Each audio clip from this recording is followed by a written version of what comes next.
ವರ್ಷದಿಂದ ನೀವು ಈ ಕಾರ್ಯದಲ್ಲಿ ತೊಡಕೊಂಡಿದ್ದೀರಾ? 5 ಇಯರ್ ಆಗಿದೆ.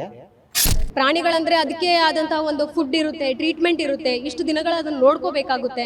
ಯಾವ ಥರ ಹಿಂಜೂಡಾಗಿರುತ್ತೆ ಅದ್ರ ಮೇಲೆ ಡಿಪೆಂಡ್ ಆಗುತ್ತೆ ಆ ಟೈಮ್. ಪ್ರಾಣಿಗಳ ಬಗ್ಗೆ ಯೋಚನೆ ಮಾಡೋವಂಥವ್ರೇ ಇಲ್ಲ, ಅದು ಮರದ ಮೇಲೆ ಇರುವಂಥದ್ದು. ಆ ಒಂದು ಮಾನವೀಯತೆ ಹೇಗೆ? ಏನಾದ್ರು ಒಂದು ನೋವಾಯ್ತು ಅಂದ್ರೆ ನಾವು ಹೇಳ್ಕೊಳಕ್ಕಾಗತ್ತೆ. ನಮ್ಗೆ ಟೆಕ್ನಾಲಜೀಸ್ ಎಲ್ಲ ಇಂಪ್ರೂವ್ ಆಗಿದೆ. ಸೊ ಅಂತ ಇದಕ್ಕೆ ನಾವು ಮಾಡಿದ್ರೆ ಅದು ದೇವ್ರಿಗೆ ಮಾಡಿದ ಥರ ಒಂದು ಇದಾಗುತ್ತಲ್ವ ಮೇಡಮ್.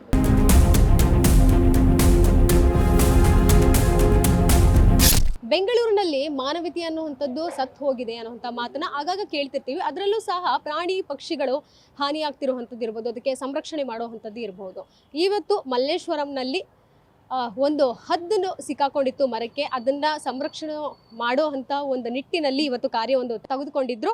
ರವಿಕುಮಾರ್ ಅನ್ನುವಂಥವ್ರು ಇವತ್ತು ನಮ್ಮೊಟ್ಟಿಗಿದ್ದಾರೆ. ಅವ್ರನ್ನೇ ಮಾತಾಡಿಸುವಂಥ ಪ್ರಯತ್ನ ಮಾಡ್ತೀನಿ. ಸುಮಾರು 1 ಗಂಟೆವರೆಗೂ ಆ ಪಕ್ಷಿ ಅಲ್ಲೇ ಒದ್ದಾಡ್ತಾ ಇತ್ತು, ವಿಲಿ ಅಂತ. ಅದು ಹೇಗೆ ಹಾರಾಡಬೇಕು ಅನ್ನುವಂಥದ್ದು ಅದಕ್ಕೆ ಗೊತ್ತಾಗ್ತಾ ಇರಲಿಲ್ಲ. ಆ ರೀತಿಯಾಗಿ ಅಲ್ಲಿ ಸಿಲುಕೊಂಡಿತ್ತು. ರವಿಕುಮಾರ್ ಅವರೇ ನಮಸ್ತೆ. ಎಷ್ಟು ವರ್ಷದಿಂದ ನೀವು ಈ ಕಾರ್ಯದಲ್ಲಿ ತೊಡ್ಕೊಂಡಿದ್ದೀರಾ? 5 ಇಯರ್ ಆಯಿತು ಮೇಡಮ್. 5 ಇಯರ್ ಆಗಿದೆ. ಕಂಪ್ನಿ ಬಂದು ARRC ವರಮೂರು ರೋಡಲ್ಲಿದೆ. ಆ್ಯಕ್ಚುಲಿ ಈ ಥರ ಕಂಪ್ಲೇಂಟ್ ಕೊಡ್ತಾರೆ, ಈ ಥರ ಸ್ಟ್ರಕ್ ಆಗಿದ್ದಾಗ ನಾವು ಬಂದು ರೆಸ್ಕ್ಯೂ ಮಾಡ್ತೀವಿ. ಬರೋದ್ರೊಳಗೆ ಒಂದು ಅರ್ಧ ಗಂಟೆ 40 ಮಿನಿಟ್ ಆಗುತ್ತೆ. ಬರೋದ್ರೊಳಗೆ ಆದಷ್ಟು ಅವಾಯ್ಡ್ ಮಾಡಿ ಪಬ್ಲಿಕನ್ನು ಇದು ಮಾಡಿರ್ತಾರೆ. ಎಷ್ಟು ಗಂಟೆಗೆ ಈ ಮಾಹಿತಿ ಬಂತು ಸರ್ ನಿಮಗೆ? ಒಂದು ಹಾಫ್ ಆನ್ ಅವರ್ 40 ಮಿನಿಟ್ ಆಗಿದೆ ಮೇಡಮ್. ಹೊರಮೂವಿಂದ ಬಂದಿರೋದು. ಈ ಥರ ಸ್ಟ್ರಕ್ ಆದಾಗ ಪಬ್ಲಿಕ್ ಯಾರು ಬೇಕಾದರೂ ಆಗ್ಬೋದು, ಬಂದು ರೆಸ್ಕ್ಯೂ ಮಾಡ್ತೀವಿ. ತಗೊಂಡೋಗಿ ಹಾಸ್ಪಿಟ್ಲಿಗೆ ಟ್ರೀಟ್ಮೆಂಟ್ ಕೊಟ್ಟು ರಿಲೀಸ್ ಮಾಡೋ ಟೈಮಲ್ಲಿ ಯಾರು ಕಂಪ್ಲೇಂಟ್ ಕೊಟ್ಟಿದ್ರು ಅವ್ರು ತಾವು ಬಂದು ಇನ್ಫಾರ್ಮ್ ಮಾಡ್ತೀವಿ. ದಿನಕ್ಕೆ ಈ ರೀತಿ ಘಟನೆಗಳು ಎಷ್ಟು ಸಂಭವಿಸ್ತವೆ? ಎಷ್ಟು ರೆಸ್ಕ್ಯೂ ಮಾಡಿದ್ದೀರಾ ನೀವು? ಸದ್ಯಕ್ಕೆ ಒಂದು ದಿನಕ್ಕೆ ಹೆಚ್ಚು ಕಡಿಮೆ ಒಂದು 25 ಇಂದ 30 ಕಂಪ್ಲೇಂಟ್ ಬರ್ತದೆ. ನನ್ನಾಗೆ ಎಂಪ್ಲಾಯೀಸ್ಗಳು ಇದ್ದಾರೆ, ಮಾಡ್ತಾ ಇರ್ತೀವಿ. ಯಾರ ಸಾರಥ್ಯದಲ್ಲಿ ಇದೆಲ್ಲ ನಡೆಯುತ್ತೆ ಸರ್? ಅಂದರೆ ಇವಾಗ ಪ್ರಾಣಿಗಳಂದರೆ ಅದಕ್ಕೆ ಆದಂತಹ ಒಂದು ಫುಡ್ ಇರುತ್ತೆ, ಟ್ರೀಟ್ಮೆಂಟ್ ಇರುತ್ತೆ, ಇಷ್ಟು ದಿನಗಳ ಅದನ್ನು ನೋಡ್ಕೋಬೇಕಾಗುತ್ತೆ. ಅದೇ ಅದ್ರ ಬಗ್ಗೆ ಮಾಹಿತಿ ಬೇಕು ಅಂದರೆ ನಮ್ಮ ಹೆಲ್ಪ್ಲೈನ್ ನಂಬರ್ನೇ ಕಾಲ್ ಮಾಡಿ ಕೇಳಬೇಕು, ಅಷ್ಟು ಐಡಿಯಾ ಇದೆ. ಈಗ ಸತತ 1 ಗಂಟೆ ಆಯಿತು, ಅದು ಮೇಲೆ ವಿಲಿ ಅಂತ ಒದ್ದಾಡ್ತಿತ್ತು. ನೀವು ಬಂದ್ರಿ, ಯಾವ ರೀತಿ ನೀವು ಅದನ್ನು ಈಗ ರೆಸ್ಕ್ಯೂ ಮಾಡಿದ್ದೀರಾ? ಜೊತೆಗೆ ಟ್ರೀಟ್ಮೆಂಟ್ ನೆಕ್ಸ್ಟ್ ಫರ್ದರ್ ಏನಾಗುತ್ತೆ? ಎಷ್ಟು ದಿನ ನಿಮ್ಮ ಹತ್ರನೇ ಇಟ್ಕೊಂಡಿರ್ತೀರಾ? ಅದು ಟ್ರೀಟ್ಮೆಂಟ್ ಯಾವ ಥರ ಹಿಂಜೂಡಾಗಿರುತ್ತೆ ಅದ್ರ ಮೇಲೆ ಡಿಪೆಂಡ್ ಆಗುತ್ತೆ ಆ ಟೈಮು. ಯಾಕಂದರೆ ನಾವು ಆದರೆ ಮಾತಾಡ್ತೀವಿ, ಪಕ್ಷಿ ಪ್ರಾಣಿಗಳಾದರೆ ಏನು ಮಾತಾಡಲ್ಲ, ಅದು ಮೂಗು ಪ್ರಾಣಿಗಳು, ಅಷ್ಟು ಐಡಿಯಾ ಇರೋಲ್ಲ. ಅವ್ರಿಗೆ ಡಾಕ್ಟ್ರುಗಳಿಗೆ ಗೊತ್ತಾಗುತ್ತೆ ಅವ್ರಿಗೆ. ಇಂದುವರೆಗೂ ನೀವು ರೆಸ್ಕ್ಯೂ ಮಾಡಿರೋಂಥ ಒಂದು ಟಫೆಸ್ಟ್ ಟೈಮ್ ಮತ್ತೆ ಅಂದರೆ ಯಾವುದೋ ಒಂದು ಕಷ್ಟಕರ ಘಟನೆ ಯಾವುದಾದ್ರೂ ಸಂಭವಿಸಿದೆಯಾ ನಿಮ್ಮ ಕರಿಯರಲ್ಲಿ ಇಷ್ಟು ವರ್ಷ ಜರ್ನಿನಲ್ಲಿ? ಏನೋ ದೊಡ್ಡ ದೊಡ್ಡ ಮರಗಳು ಸ್ಟ್ರಕ್ ಆಗಿರ್ತಾವಲ್ಲ, ಅವಾಗ ಮರ ಕ್ಲೈಮ್ ಮಾಡಬೇಕಾಗತ್ತೆ. ಅವಾಗ ಒಂದು ಟೈಮು ಒಂದು 1.5 hour ಅಂತ ಕಂಪಲ್ಸರಿ ಟೈಮ್ ತಗೊಳುತ್ತೆ. ಎಲ್ಲ ಇಕ್ವಿಪ್ಮೆಂಟ್ ಎಲ್ಲ ಇದೆ ಮೇಡಮ್, ನಮ್ಮ ಹತ್ರ ಇಕ್ವಿಪ್ಮೆಂಟ್ಗಳೆಲ್ಲ ಇದೆ. ಅದಕ್ಕೆ ಅಂತ ಟ್ರೈನ್ ಅಪ್ ಇದೆ, ಟ್ರೈನ್ ಅಪ್ ಮೇಲೆ ಡಿಪೆಂಡ್ ಆಗುತ್ತೆ. ಈಗ ಈ ಹದ್ದಿಗೆ ಏನಾಗಿದೆ ಅಂತ ಏನಾದರೂ ಗಮನ ಇದೆಯಾ ನಿಮಗೆ? ಅದೇ ಮಾಂಜ ಇದೆಯಲ್ಲ, ಮಕ್ಕಳು ಕೈಟು ಬಿಡ್ತಾರಲ್ಲ, ಅದು ಕಟ್ಟಾಗಿ ಮರದ ಬ್ರ್ಯಾಂಚ್ಗಳ ಮೇಲೆ ಬಂದು ಕೂತ್ಕೊಂಡಿರುತ್ತೆ.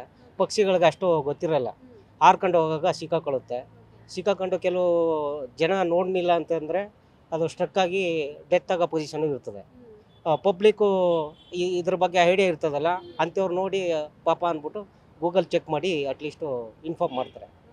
Thank you so much sir. ಇದಿಷ್ಟು ರವಿಕುಮಾರ್ ಅವರ ಮಾತಾಗಿತ್ತು. ಜೊತೆಗೆ ಸ್ಥಳೀಯ ದಲ್ಲಿರುವಂತಹ ವ್ಯಕ್ತಿನ ಸಹ ನಾನು ಮಾತಾಡ್ಸ್ತಾ ಹೋಗ್ತೀನಿ. ಸರ್ ನಮಸ್ತೆ, ನೀವು ಕೂಡ ಇಲ್ಲಿದ್ರಿ, ನೀವೇ ಕಾಲ್ ಮಾಡಿದ್ರಿ ಅಂತ ಕೇಳ್ಪಟ್ಟೆ, ಏನಾಯ್ತು? ಆ್ಯಕ್ಚುಲಿ ನಾವು ಅಲ್ಲಿ ಕೂತಿದ್ದೀವಿ, ನಾವು ಇಲ್ಲಿ ಓರಾಫೈನ್ ಜ್ವೆಲ್ಸಲ್ಲಿ ಕೆಲಸ ಮಾಡೋದು. ಸೊ ನಮ್ಮ ಸೆಕ್ಯೂರಿಟಿ ಅಲ್ಲಿ ನೋಡಿಬಿಟ್ಟು ಹೇಳಿದ್ರು, ನಮ್ಗೆ ಇನ್ಫಾರ್ಮ್ ಮಾಡಿದ್ವಿ ಈ ಥರ ಒಂದು ಈಗಲ್ ಸಿಗಾಕೊಂಡ್ಬಿಟ್ಟಿದೆ ಅಂತ ಹೇಳ್ಬಿಟ್ಟು. ಸೊ ಆಚೆ ಬಂದು ನೋಡಿದ್ವಿ, ನಾವು ಟ್ರೈ ಮಾಡಿದ್ವಿ ಮೇಲೆಯಿಂದ ಏನಾದರೂ ಚಾನ್ಸಸ್ ಇದೆಯಾ ಅದು ಅಂತ ಹೇಳಿ. ಸೊ ಅದು ಒಂದು ವುಡ್ಡಲ್ಲಿ ನಾವು ಪುಷ್ ಮಾಡೋಕ್ಕೆ ಪ್ರಯತ್ನ ಪಟ್ವಿ. ಬಟ್ ಅದು ಏನಾದರೂ ಅದರಿಂದ ಅದಕ್ಕೇನಾದರೂ ಗಾಯ ಆಗ್ಬೋದಾ ಅಂತ ಹೇಳ್ಬಿಟ್ಟು ನಾವು ಎದುರ್ಕೊಂಡು ಸುಮ್ಮನೆ ಆದ್ವಿ. ಸೊ ಆಮೇಲೆ ನಮ್ಮ ಏರ್ ಅಥಾರಿಟೀಸ್ ಎಲ್ಲ ಗೂಗಲಲ್ಲಿ ಚೆಕ್ ಮಾಡಿಬಿಟ್ಟು ಇಂಥವ್ರಿಗೆ ಇನ್ಫಾರ್ಮ್ ಮಾಡಿದ್ರು. ಸೊ ಒಂದು 1/2 hour 45 minutes ಅವ್ರು ಬಂದುಬಿಟ್ರು. ಯೂಶಲಿ ಬೆಂಗಳೂರಲ್ಲಿ ರೋಡಲ್ಲಿ ಒಂದು ವ್ಯಕ್ತಿ ಬಿದ್ದಿದ್ರೆ ನಮ್ಗೆ ಯಾಕಪ್ಪ ಅಂತ ಬಿಟ್ಟು ಹೋಗೋರಿದ್ದಾರೆ. ಅದರಲ್ಲಿ ಪ್ರಾಣಿಗಳ ಬಗ್ಗೆ ಯೋಚನೆ ಮಾಡೋವಂಥವ್ರೇ ಇಲ್ಲ, ಅದು ಮರದ ಮೇಲೆ ಇರುವಂಥದ್ದು. ಆ ಒಂದು ಮಾನವೀಯತೆ ಹೇಗೆ? ಟ್ರೂ, ಬಿಕಾಸ್ ನಮಗೆ ಎಲ್ಲನೂ ಇದೆ. ಏನಾದರೂ ಒಂದು ನೋವಾಯಿತು ಅಂದರೆ ನಾವು ಹೇಳ್ಕೊಳಕ್ಕಾಗತ್ತೆ. ನಮಗೆ ಟೆಕ್ನಾಲಜೀಸ್ ಎಲ್ಲ ಇಂಪ್ರೂವ್ ಆಗಿದೆ. ಸೊ ಅಂಥ ಇದಕ್ಕೆ ನಾವು ಮಾಡಿದ್ರೆ ಅದು ದೇವ್ರಿಗೆ ಮಾಡಿದ ಥರ ಒಂದು ಇದಾಗುತ್ತಲ್ವ ಮೇಡಮ್. ಸೊ ಹಾಗಾಗಿ ಅದು ನಮ್ಮ ಕರ್ತವ್ಯ. ಸೊ ಅದನ್ನ ಮಾಡುವಂಥದ್ದು ನಮ್ಮ ಕರ್ತವ್ಯ, ಅದರಲ್ಲಿ ಬೇರೆ ಏನೂ ಇಲ್ಲ. Is this your first time responsibility ತಗೊಂಡು ಇನಿಷಿಯೇಟಿವ್ ತಗೊಂಡು ಮಾಡಿರೋಂಥದ್ದು? ನಮ್ಮ ಕಣ್ಣಾರೆ ಏನು ನೋಡ್ತೀವೋ ಅದು ಡೆಫಿನೆಟ್ಲಿ ನಾವು ಅದಕ್ಕೆ ಹೆಲ್ಪ್ ಮಾಡಲಿಕ್ಕೆ ನಾವು ಪ್ರಯತ್ನ ಪಡ್ತೀವಿ. ಅಟ್ಲೀಸ್ಟ್ ನಮ್ಮ ಕೈಯಲ್ಲಿ ಆಗಿಲ್ಲ ಅಂದರೆ ಅದಕ್ಕೆ ಏನಾಗುತ್ತೋ ಅದನ್ನು ನಾವು ಮಾಡ್ಕೊಂಡು ಹೋಗ್ತೀವಿ ನಾವು. ಎಸ್, ಸೊ ಇದು ಎಲ್ಲ ಸಿಟಿಸನ್ದು ಒಂದು ಒಂದು ಒಂದು ಇದು ಇರುತ್ತೆ ಅಂತ ಹೇಳಿ ನಾನು ಹೇಳ್ತೀನಿ ಅದಕ್ಕೆ. This is the busiest area actually, shopping area. ಹಾಗಾಗಿ ಜನ ನೋಡ್ತಿರ್ತಾರೆ, ಹೋಗ್ತಿರ್ತಾರೆ, ನಮ್ಗೆ ಯಾಕೆ ಬೇಕು, ಜೊತೆಗೆ ಟ್ರಾಫಿಕ್ ಜಾಮ್ ಕೂಡ ಸಾಕಷ್ಟು ಆಗುತ್ತೆ ಈ ರೀತಿ ಘಟನೆ ನಡೆದಾಗ. ಡೆಫಿನೆಟ್ಲಿ ಇಲ್ಲ, ಅದು ನೋಡ್ತಾರೆ. ಬಿಕಾಸ್ ಎಂಥವರೇ ಆಗಲಿ ಅದನ್ನ ನೋಡಿದ್ರೆ ಏನಾದರೂ ಒಂದು ಮಾಡಲಿಕ್ಕೆ ಪ್ರಯತ್ನ ಪಡ್ತಾರೆ. ಕೆಲವೊಬ್ಬರು ನೋಡ್ದೇನೆ ಹೋಗ್ತಾರೆ. ಸೊ ನೋಡಿದ್ರೆ ಅದನ್ನು ಮಾಡಬೇಕು ಅನ್ನೋದು ಅವ್ರದ್ದು ಒಂದು ಕರ್ತವ್ಯ ಇರುತ್ತೆ. ಸೊ ನಮ್ಮ ಕಣ್ಣಲ್ಲಿ ಅದು ಬಿತ್ತು, ದೇವರೊಂದು ಏಕೆ ಎಲ್ಲನೂ ಕ್ಲಿಯರ್ ಆಯಿತು. ನಮ್ಮ ರವಿಕುಮಾರ್ ಅವರು ಬಹಳ ಸಪೋರ್ಟ್ ಮಾಡಿ ಅದನ್ನು ಕ್ಲಿಯರ್ ಮಾಡಿದ್ರು.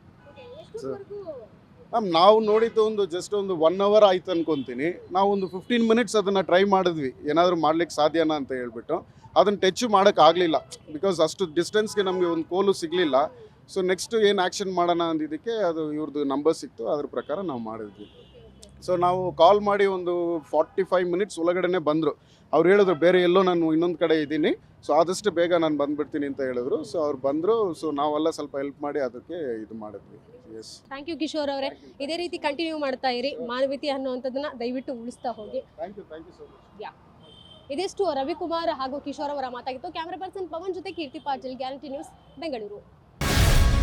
ಗ್ಯಾರಂಟಿ ನ್ಯೂಸ್, ಸುದ್ದಿ ಖಚಿತ, ನ್ಯಾಯ ನಿಶ್ಚಿತ.